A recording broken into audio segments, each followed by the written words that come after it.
Hiya, my name's Charlie and welcome to my channel, and today I'm going to be sharing with you my top reads of the year so far, because we're kind of we're just over halfway of the year, and I just wanted to be able to have this video so when we get to the end of the year, when I do my end of the year, my favourite books of the whole year, it'll be interesting to see which books from this video make it to the end of the year. I think probably most of them will, but I guess hopefully I'll discover some new favourites towards the end of the year. So that is why I wanted this video, for myself to look back on, and also for you guys, because you guys might want to see what my favourite books I've read so far. The very cream of the crop.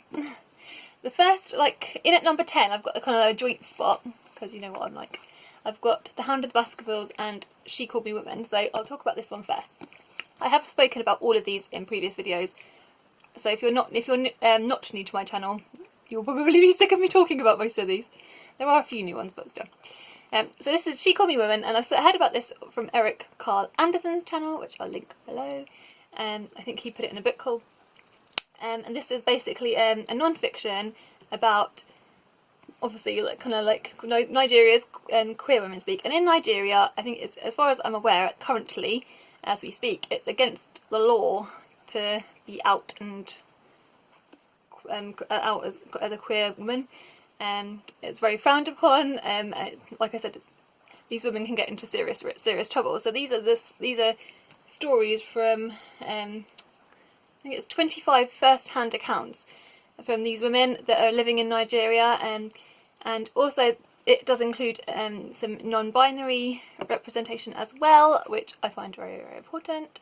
And it's just these people telling their stories, whether it's to do with family, whether it's to do with the actual being queer in their communities, the relationships they've had with and the dynamics of that. There's so much to unpack within this book, and it's just wonderful. It really had a massive impact on me.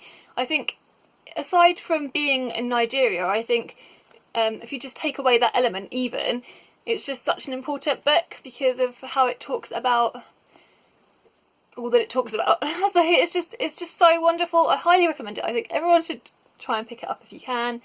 Yeah, and it's just brilliant. So that is definitely one of my number 10 spot, as well as The Hound of the Baskervilles by Sir Arthur Conan Doyle. This is obviously a Sherlock Holmes book. I've really been enjoying Sherlock Holmes this year. Brian's bookshelves is partly responsible for that, because he's done some Sherlock Holmes read-alongs. I've always kind of loved Sherlock, growing up. I'm sure I read some of the stories when I was growing up. I'm not entirely sure because I don't remember a lot of them, because it's been a long time ago. But it's just something I've enjoying, especially recently. And this is probably my favourite that I've read so far this year. So yeah, and it's just wonderful, and it's very dark. They go onto the moors. And I don't want to spoil too much of it because I feel like it's so short that it might ruin it. But so someone in the house is basically, so Charles Baskerville is found dead on the ground, and it's basically unpacking what happened. So yeah, and it's very dark, very twisted, and it's wonderful. And isn't that cover beautiful? Right, the next one is The Road by, in at number 9 is The Road by Cormac McCarthy. This is one I've banged on about quite a lot, as with all of them. This is basically a tale. It's a book without really very much plot, but it's a father and son's journey along a road, and they've living in a sort of a dystopic future where in America, I believe, and yeah, and it's very dark, very macabre. It's very brutal. There's lots of graphic gore and stuff like that in it. But it's just wonderful. It's just been such a surprise. This I found in my bookish poster reads, and it's probably one of my favourites for my bookish poster reads that I've read so far this year, other than other ones that I'm going to tell you about. But yeah, it's just wonderful. I highly recommend it, and it's probably my most surprising read of the year so far. So yeah, that's number 9. In at number 8 is Proud, which is a short story collection compiled by Juno Dawson. So yeah, and this is just with, I don't know how many people, but there's a lot of names on the back here. The writers, I'll tell you some of them: Caroline Bird, Simon James Green, Kay Staples, Cynthia So, David Leviathan, Tanya Byrne, Michael Lee Richardson, Karen Lawler, Fox Benwell, Jess Valance, Moira Fowley Doyle and Dean Atta, and these are up and coming like writers across the LGBTQIA community. There's also loads of there's some artwork in here as well by LGBTQ artists, which I'll put a link for this book in the description or something. I'll try. But yeah, all of it's brilliant. I just love what it represents. I think it was primarily designed, set up to sort of just for like the LGBTQ like some teens basically. Like these stories were kind of aimed at them, but I think anybody would enjoy them. I've loved. There's so many in here that I really love, and I definitely really want to reread this short story collection. I don't think with short story collections that's something that I would normally do that much, but it's wonderful. There's like a Pride and Prejudice retelling, which is just beautiful. It's just so funny, it's brilliant, it's gorgeous. And there's another one about that's penguins is probably my favourite from this. So yeah, definitely highly recommend. There's some sweet stories, there's some funny stories, and there's lots of thought-provoking stories, and it's amazing. So go and check it out. Another one that I've loved and I spoke about more at the beginning of the year. I think it's been a little while since I spoke about this. This is Remembered by Yvonne Felton. This was, I think it's longlisted for the Women's Prize Fiction, which is a prize in the UK for women's fiction. And it's just beautiful. It's a tale of two sisters, and it's sort of, it's just so good. I love this book so much. Sorry, I'm just going to hug loads of the book. It's a tale of two sisters. Basically, one of the sisters' son is kind of at the beginning of the book is dying in hospital. There's been an accident where he's been accused of a crime of injuring all these people. But it's kind of like whether he did this crime, and partly of the story is that, and then partly then it goes back in history and talks about one of the sisters tells the story, like a generational tale of their families and kind of how the son came to be, and it's so beautiful, so heartbreaking, so moving. I just adored the characters. I love, obviously, like the trope, like sister relationships, when there's like sisters in books, I really do love that so much, because I've obviously got my sisters who I'm extremely close with. They're like my best friends, Emily and Vicky, even though I know Vicky won't be watching. But Mum will be. Hi, Mum. Yeah. So either way, so that's like a trope I love anyway. But I was always going to love this in a way, but it's just so gorgeous. There's trigger warnings for like rape and brutal things in here as well. But it's just so beautiful. The writing's gorgeous, and I can't wait to see what else Yvonne Felton comes out with. Because this was a debut novel. So yeah, love. And can you see also on the cover? There's like, which I didn't notice at first, there's the corns are like chains as well, which represents the slavery and the dark things as well. It's beautiful. Oh, I've gone on about that one. But that is why, because I love it so much. I can't not have a top 10 without having Maya Angelou in it. I've been working my way through Maya Angelou's biographies. I just love reading them. I've still got 2 more to go. This is the 4th one I read this year, which I loved. I read this during Blackathon, which I'll link, I don't know, Blackathon TBR down below, I guess, if you're interested in seeing what I read that month, because I found loads of amazing books. Yeah, Maya Angelou, most people know about. Like I said, this is the 4th in her autobiographies. And this is talks more about how she got involved in the civil rights movement of that time, kind of like the Martin Luther King era, if you want to know, to put it in perspective. There's so many amazing people that appear in this book, kind of like as a side note, which I did enjoy. But Maya Angelou writes with a lot of heart. Obviously, there's heart of the woman, and I just can't not say that she's in my top 10, because I just love this book so much, and I love all of the biographies that I've read so far. Right. Oh dear. Now we're in at number 4. Oh, is this upside down? I picked this up recently when I went to Hey On My. I'll link the Hey On My bit down below, and maybe in the card if I remember. I did a vlog, so go watch that. And also I'll link the book haul in case you're interested.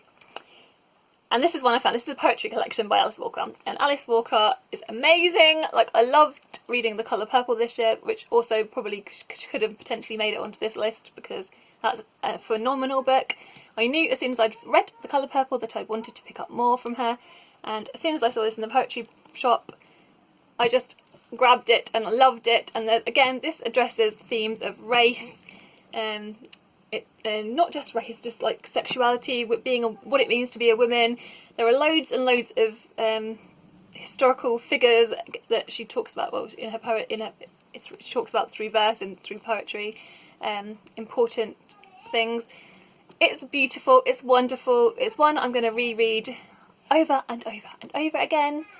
So if anyone has wants a poetry recommendation, go and find some Alice Walker poetry. That's what I'm going to say.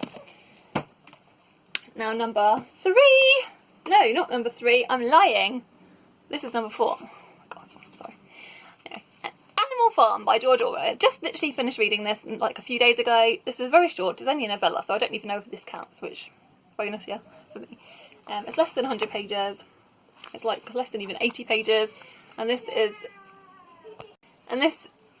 talks, this is quite scary actually, because given the state where we're in now, it talks about themes to do with politics and to do with, there's so many things that I reflected upon when I was like reading this, which a lot of which my brain has gone. That it's very, very relevant today, and the essential story is a farm and how the animals sort of take over the farm. But then, yeah, this reflects so much scarily in modern society today. And I was reading it. There's so many things I was thinking. Even like with Twitter, I was thinking it kind of reminded me of, like, yeah, read it. If you haven't read it, read it. I personally really enjoyed George Orwell's writing. I loved 1984. Not everyone likes that. There's a section in it I didn't really like, but yeah, but this is just gorgeous. Not gorgeous, that's the wrong word. Hard-hitting, thought-provoking, and relevant. Now I think we're into number 3. Rebecca by Daphne du Maurier. I feel like I don't even know if I really need to talk about this, but some of you might not know. This is about an unnamed narrator that marries Maxim de Winter, and she goes to live in the house at Mandalay, where this sort of, not the spirit of Rebecca lingers, but the presence of Rebecca is still very much there. She's there's like a house lady who like, she very much like resents the unnamed narrator being there, and it's so gorgeous. I love this book so much. I love Daphne du Maurier's writing so much, and it's led me on now to picking up quite a few of her other works. That's how much I love it, and I can't wait to read more. I think we're due to read My Cousin Rachel soon, with Leo and Leo, Simone, and Lara, and Julie, obviously, and maybe some more. If any of you want to join in with Cousin Rachel read along, let me know, and I'll add you to the Twitter. We've got a little Twitter, so if you've won, I'll add you. Right, so anyway, this is gorgeous. Obviously, my number 3. In at number 2 is Native Son by Richard Wright, and in my opinion, this book is one of the most underrated books on BookTube, and it should be, like, I want as many of you as possible to read this. It's not an easy read. It's not, it's filled with trigger warnings for like rape and violence and things like that, but equally so, it's so beautifully crafted. It's phenomenal. It's amazing, and I can't see why more people haven't read it. Well, I can, because I guess people haven't heard about it. So this tells of the story of Bigger Thomas growing up in the 1930s in New York City, and it's set at a time of extreme racial tension and in the city, and it tells you about how Bigger Thomas's like childhood, how he grew up in a very poor family, and how he's given an opportunity to work for a family to sort of make more of his life, and it's an opportunity. And unfortunately, something bad happens, and then things go spiralling offwards. At the end of this book, probably one of the things, this whole book is amazingly done, but the last bit in particular with the lawyer, and those of you who have read it, the last section is so thought-provoking. It basically tells of making you think about the value of life, and how about one life being, maybe is one life more important than another. It's amazing. It's gorgeous. It's gorgeous is the wrong word because it's very raw. But I want you all to go and read it. And I think that Richard Wright will become one of my favourite authors, potentially, of all time. I just know he will. So yeah, everyone go and pick up, well, everyone that can, go and pick up Native Son, if you can sort of stomach the extreme violence kind of thing. But yeah. Now, number one, I bet you'll all be screaming at the screens because you'll all know what my favourite read at the if you're not new to my channel, you will all be knowing what my favourite book of the year is, because I've been going on and on and on about this book. It is amazing, and it is, drumroll please, that's my noise, by Solitude of Us by Trent Dalton. I love this book with all my heart. It is so amazing. This is set in Brisbane in Australia. Trent Dalton is an Aussie author, which I seem to have like fallen in love with a lot of Australian fiction, and part of that is down to Jacqueline from 6 Minutes From Me, and also Julia from Julia's Book Time. Yeah, this book is amazing. I love it so much, and this tells of the two brothers, the Bell brothers, Eli and August. Primarily, this is their sort of story of them sort of again growing up, and they themselves again come from have a very hard upbringing. They're both their parents, their mum and their stepfather are sort of in involved with drugs and stuff. Their babysitter is a ex-con and an escape sort of. He's famous from escaping from prison, which that in itself is he's a hilarious character. And their father is also an alcoholic. So these boys have had a lot to deal with, but it doesn't just talk about like that. It's very like the story moves through at such a high rate of pace. It's a massive page turner, but also it's got funny moments. So it's got like action packed. It's got like heartfelt moments. It's got humour. I genuinely laughed out loud when I read this. It's also got like literary references, which myself I love. I love hearing. It's made me go through, and as I was reading it, I was like making lists of books that I need to read. Because there are a few. It's not filled with it. So don't get me wrong. If you're not into that, I don't think it would bother you. But for me, I was like taking little notes. I just love this. It's got everything I love in a book. It's got and I just think that all of you should go and read it. So that is my number one. Let me know in the comments what your number one is, what your favourite books of the year so far are. Just let me have a chat in the comments with you, because you know how much I love doing that. If you're new to my channel, I post videos on Wednesdays and Sundays, so if you're new, that is when you'll find me. Sending you lots of love, and bye bye. Bye.